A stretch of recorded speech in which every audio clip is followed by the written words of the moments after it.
नमस्कार, मेरा नाम है आदर्श और आप देख रहे हैं ए न्यूज टुडे। समाजवादी पार्टी अध्यक्ष अखिलेश यादव शुक्रवार यानी 17 मार्च को कोलकाता में पार्टी की राष्ट्रीय कार्य समिति की बैठक में शामिल होने पहुंचे। इस बैठक में लोकसभा चुनाव की रणनीति को लेकर कई मुद्दों पर चर्चा हुई।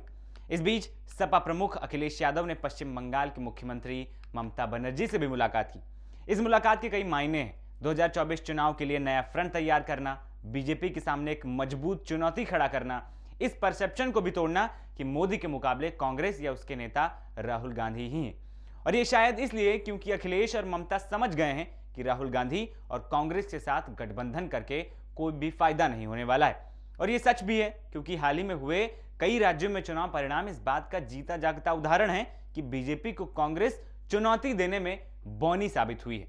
बात करें इन दोनों के मिलने के बाद सियासी समीकरणों की, तो उत्तर प्रदेश में लोकसभा की 80 सीटें हैं, पश्चिम बंगाल में 42 हैं और इसी फहरिस्त में उड़ीसा के मुख्यमंत्री नवीन पटनायक के शामिल होने की भी खबरें हैं, जिनसे ममता 23 मार्च को मुलाकात कर सकती हैं। वहीं 80-42 में उड़ीसा की 21 सीटें भी जोड़ लें। लेकिन सवाल यही है कि कांग्रेस और बीजेपी से दूरी बनाने वाले ये दल कैसे लोकसभा चुनाव में एक दूसरे की मदद कर पाएंगे। ये बड़ी चुनौती होने वाली है। ममता बनर्जी ने 2022 के यूपी विधानसभा चुनाव में सपा के लिए प्रचार किया था। हालांकि इसका ज्यादा राजनीतिक फायदा पार्टी को नहीं मिल पाया और योगी आदित्यनाथ की अगुवाई में बीजेपी दोबारा सत्ता में आ गई। वहीं सीएम ममता बनर्जी से मुलाकात के बाद यूपी के पूर्व सीएम अखिलेश ने कोलकाता में पार्टी कार्यकर्ताओं के साथ बैठक की, जिसके बाद मीडिया से बात करते हुए अखिलेश ने कहा कि बंगाल में हम ममता दीदी के साथ हैं। इस समय हमारा रुख है कि हम बीजेपी और कांग्रेस दोनों से समान दूरी रखना चाहते हैं।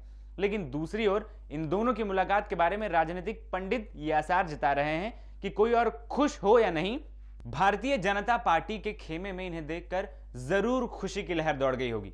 वो ताड़ चुकी है कि विपक्ष की एकजुटता का सपना सिर्फ कोरी गप है। इसमें आगे की खींचतान बढ़ेगी। तृणमूल कांग्रेस प्रमुख ममता और सपा के मुखिया अखिलेश कांग्रेस से हाथ जलाकर बैठे हैं। दोनों के एक साथ आने का मतलब है कि कांग्रेस के बैनर तले ये अगला लोकसभा चुनाव नहीं लड़ेंगे, यानी कम से कम एक और फ्रंट बनना करीब करीब तय है। इनमें से एक फ्रंट का नेतृत्व कांग्रेस और दूसरे का कोई और नेता कर सकता है, लेकिन वो दूसरा कौन होगा? Mamata Banerjee, Arvind Kejriwal, Nitish Kumar, AK Stalin? फहरिस्त काफी लंबी। हर कोई एकजुट विपक्ष की बात कर रहा है, लेकिन सभी विपक्षी दलों में आपस में ही कुछ न कुछ खिचड़ी पक रही है। ये विपक्ष को एक नहीं होने दे रही। शायद ऐसा भी हो पाएगा या नहीं, ये बहुत बड़ा सवाल है।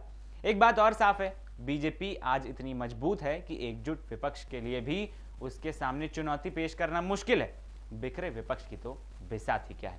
फिलहाल ये तो आने वाला वक्त ही बताएगा कि किसके गठबंधन से किसको फायदा होने वाला है और क्या यह गठबंधन एक दूसरे का साथ लोकसभा चुनाव तक और उसके बाद निभा पाएगा या फिर नहीं।